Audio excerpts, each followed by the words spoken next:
আছো? আমিও খুব ভালো আছি। তো বাড়ি থেকে এন্ট্রি দেওয়া হয়নি, আমি আমার বাবানের হচ্ছে কি স্কুলে চলে এসেছি বসন্ত উৎসব উপলক্ষে। তো দেখতেই পাচ্ছ চারিপাশে সবাই সেজেগুজে, ওদিকে আন্টিরা বসে আছে আর চারিপাশে দেখো এই যে এখনো স্টেজটা করানো হচ্ছে।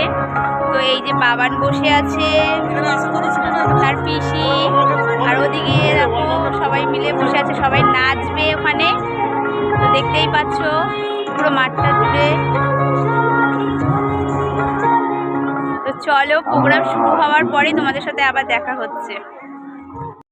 তো তোমরা কি ভাবছো যে দোল উৎসব তো গেছে কবেই, তো এখন হচ্ছে কি ভিডিও এসছে।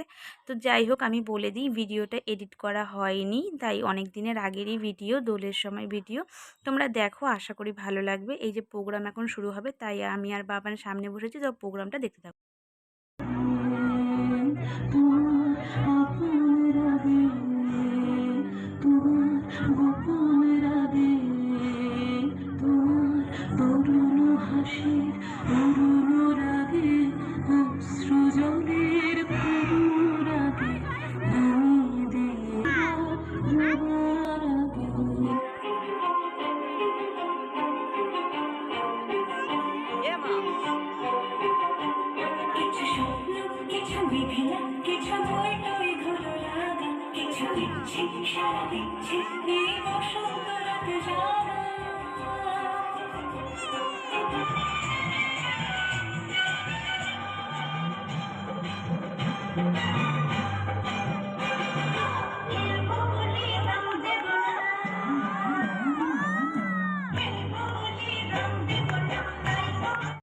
এই বাচ্চাটার কথা কি আর বলবো, কিছু মুখের বলার ভাষা নেই।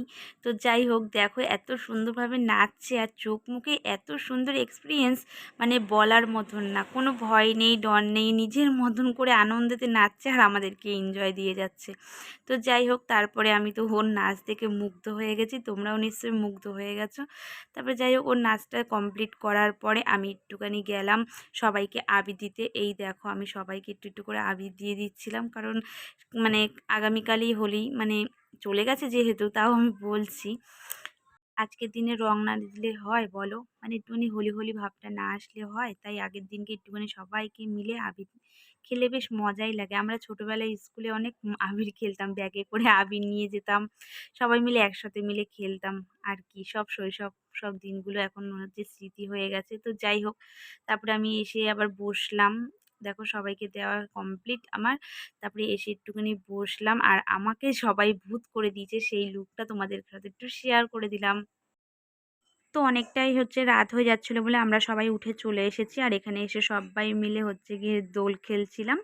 তো তারপরে তোমাদের একটা জিনিস দেখাই, ওই দেখো দূরে দেখতে পাচ্ছ একটা আগুন জ্বলছে। তো ওখানে ভেবেছিলাম আমি ন্যাড়াপোড়া হচ্ছে, তারপর সামনে গিয়ে দেখি যে না, ময়লার টিপিতে আগুন ধরিয়ে দিয়েছে। তারপর যাই হোক, আমার দেখো এখানে ছোট ননদ চলে এসেছে, ইতিমধ্যে উপস্থিত হয়েছে, ও অনেকটাই লেটে চলে এসেছে। তো যাই হোক, আর একটা কথা কি বলো তো, এই দেখো আমার ছেলে পট করে ওর কোলে উঠবে দেখবে, কারণ ওর ছোট্ট পিসিকে পেলে ও আর কাউকে চায় না, মানে কি বলবো, তখন মাকেও ভুলে যায়। আর আমি সেই কথাটাই বলছিলাম। তো এই যে একটুখানি দেখে নাও, প্রমাণ দিয়ে দিলাম তোমাদের সবার সামনে। তো তারপরে আমি হচ্ছে গিয়ে দেখো এখনো প্রোগ্রাম শেষ হয়নি, ওই যে দূরে দেখো ওরা সাইকেল চালাচ্ছে, দেখতেই পাচ্ছ। আর তোমাদের আমি স্টেজটা দেখিয়ে দিই, ওই দেখো এখনো প্রোগ্রাম চলছে, কিন্তু এতক্ষণ ধরে আমি আর প্রোগ্রাম দেখতে পাচ্ছি না, কারণ বাড়িতে যাব, কারণ অনেকটাই লেট হয়ে গেছে, প্রায় তখন বাজে 8:30। তাই জন্য ভাবছি যে বাড়িতে গিয়ে আবার তোমাদের সাথে দেখা হবে। বাড়িতে এসে দেখি বুড়িমা সাজিয়েছে, তো কত সুন্দর সাজিয়েছে না সবাই মিলে। তো যাই হোক, তোমরা কে কি বলো জানি না, আমরা তো বুড়িমাই বলি। তো চলো, আজ আমাদের ন্যাড়াপোড়া বলতে বলতে বুড়িমাটাকে ধরানো যাক। কাল আমাদের দোল, পূর্ণিমাতে চাঁদ উঠেছে, বলো হরি বল। তো আজকের মতন ভিডিওটা এই পর্যন্ত। যদি ভালো লাগে অবশ্যই লাইক কমেন্ট শেয়ার করে দেবে, আর যারা আমার চ্যানেলটিতে নতুন দেখছো ভিডিওটি, তাহলে অবশ্যই সাবস্ক্রাইব করতে ভুলো না। তোমরা সবাই ভালো থাকবে, সুস্থ থাকবে, সবাইকে টাটা।